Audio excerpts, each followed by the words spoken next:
मैं ये चाह रहा था कि हम जो है सरकार से संवाद का तरीका कैसे बदलें, जिससे जो वर्तमान परिस्थितियां हैं उनमें जी हम बदलाव ला सकें।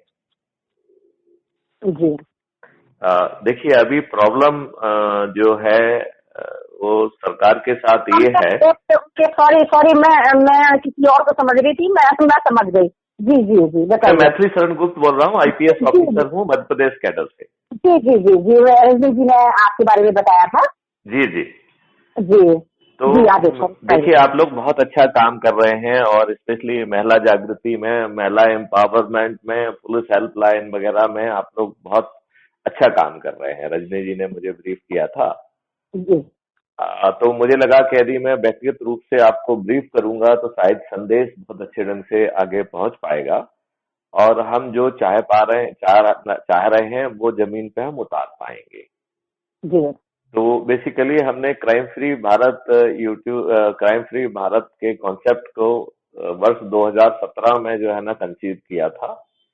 उस जी। समय मैं DGP police reform Madhya Pradesh था और हम्म सितंबर 2020 में जो है मैं रिटायर हुआ हूँ। जी राइट। और जी आज जो नेशनल पुलिस मिशन है बीपीआरएनडी में, उसका जी मैं प्रोजेक्ट लीडर हूँ। जी राइट। जी और मेरा ये मानना है कि अ, थोड़ी सी कठोर बात कहूंगा, आप मेरे से सहमत होंगी कि अ, वास्तविकता में हम लोग आजाद नहीं हुए। हाँ, वो तो है। अभी अभी हम लोग एक्चुअली खुद नहीं गुलाम है। हाँ, क्योंकि हमें जो है ब्रिटिश पार्लियामेंट में एक एक्ट पारित हुआ था 17 जुलाई 1947 में। उसके जी तहत डोमिनियन स्टेटस मिला था और जी भारत को दो हिस्सों में बांट दिया गया था, पाकिस्तान में और हिंदुस्तान में। और बिल्कुल ये बिल्कुल सत्ता उन लोगों के हाथ में पहुंची, वो सच में डिजर्विंग नहीं थे। बिल्कुल। तो यदि हम इस बात को थोड़ा सा ध्यान देंगे कि Jawaharlal Nehru was most non deserving person, और ये बात हम्म, मैं नहीं कह रहा हूं, ये उस समय की वर्किंग कमेटी कह रही है जिसने चुनाव करके नेहरू जी को एक भी वोट नहीं दिया था। जी जी जी वो उन्होंने अपने प्रभाव का, दुष्प्रभाव का राष्ट्रपिता गांधी जी के ऊपर उपयोग करके इन हम्म, इन प्रकार जो है वो प्रधानमंत्री बने। जी और उन्होंने दुष्टता से ये नहीं सोचा कि जब हम दो देश में भागे बांटेंगे, पब्लिक जो है ना वहां से डिस्प्लेस होगी, तो उसका जो है ना कोई पहले से वार्तालाप होना चाहिए, कैसे हम उनकी सुरक्षा रखेंगे। हाँ हाँ, बिल्कुल। और क्या, बिना हाँ, सोचे लोग समझे बाग देश अपने का रहमो बंटवारा। करम पे आए, लोग बाग अपनी जान बचा के दुखते छिपते आए, इसके बाद भी उनको पकड़ के मर्डर कर दिया गया। लाशों से जी भरी हुई ट्रेन जो है भारत पहुंची, लेकिन इन दुष्टों का दिल नहीं पसीजा।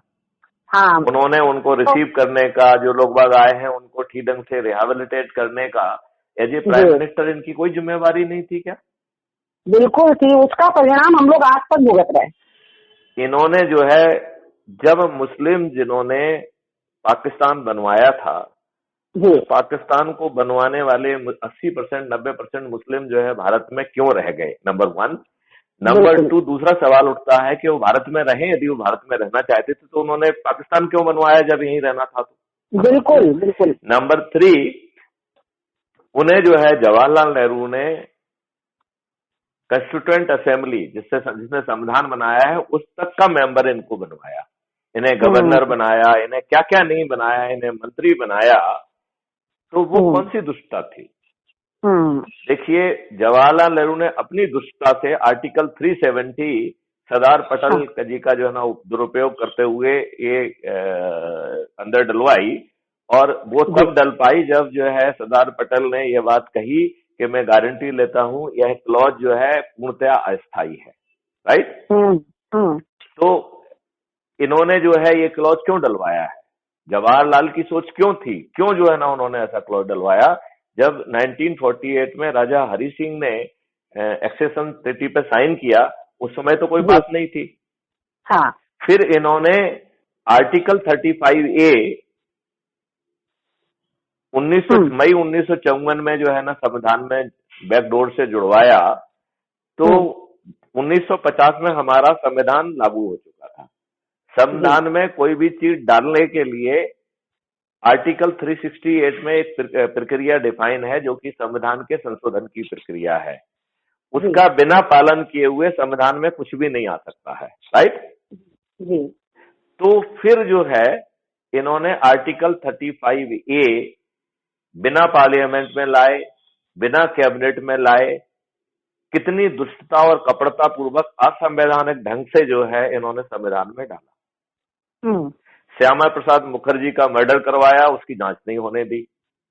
जब उस पर बहुत जोर से हंगामा हुआ तो इन्होंने दुष्टता पूर्वक वहां के ट्राम के रेट बढ़ा दिए, क्योंकि ट्राम जो है वो कलकत्ता की लाइफ लाइन है, तो उससे हर किसी के पेट पे लात पड़ी।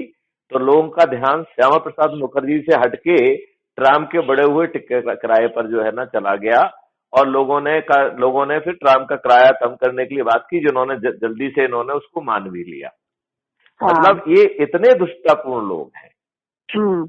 इन्होंने मुस्लिम वोट पाने के लिए क्या क्या नहीं किया, तुष्टीकरण की नीति अपनाई, ये आप ये समझ लीजिए, क्योंकि ये तो आधारहीन व्यक्ति थे ना। इन्हें चाचा नेहरू तो इन्होंने खुद अपने आप को महिमा मंडित कराने के लिए बनाया। अदरवाइज इनके कितने जो है ना लोगों से अवैध संबंध थे, ये अब आज किसी से छिपा नहीं है। इसमें ढेर सारी स्टोरीज ऑलरेडी सोशल मीडिया में अवेलेबल हैं, और मेरे ख्याल से कुछ जरूर आपके कान तक पहुंची होंगी। हाँ बिल्कुल पहुंची कि नहीं पहुंची। तो ये व्यक्ति इतना दुष्ट व्यक्ति था कि जिसने जो है ना जो भी है उससे हर किसी से जो है ना इस तरीके की चीजें स्थापित करने की कोशिश की। फिर इसको चाचा नेहरू कहने का क्या हक बनता है? सही बात है। तो अब एक चीज क्लियर हो गई कि दुष्टतापूर्वक जो है ट्रांसफर ऑफ पावर हुआ, और इन दुष्टों ने यदि, इसलिए हम कहते हैं कि गोरे अंग्रेजों से काले अंग्रेजों में सत्ता का ट्रांसफर हुआ, ठीक है ना। और इन काले अंग्रेजों को वही नियम कानून बहुत अच्छे लगे। अनीता जी, क्या आपको ये मालूम है कि आपकी पुलिस आज भी 1861 के पुलिस एक्ट से गवर्न होती है? मालूम है क्या आपको? नहीं मालूम है। तो मैं आपको बताना चाहूंगा कि जो पुलिस आज आपको जो है ना जिसको आप झेल रही हैं, वो अंग्रेजों ने 1861 में बनाया था। और आपको अच्छे ढंग से याद होगा कि 1857 में हमारा प्रथम वार ऑफ इंडिपेंडेंस हुआ था, जिसमें रानी लक्ष्मीबाई जो है ना खूब लड़ी मर्दानी, वो तो झांसी वाली रानी थी, वो लड़ी थी, राइट जी। ये तो आपको जानकारी है 1857।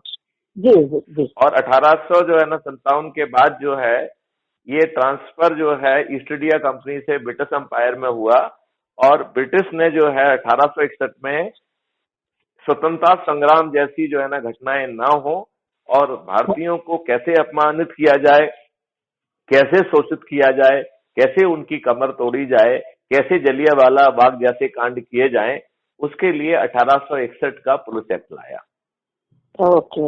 आज अंग्रेजों, काले अंग्रेजों को ये 1861 का पुलिस एक्ट कितना अच्छा लग रहा। जब भी ढेर सारे कमेटीज बनी, ढेर सारे कमीशन बने, इन दुष्टों ने एक सुधार नहीं लाया।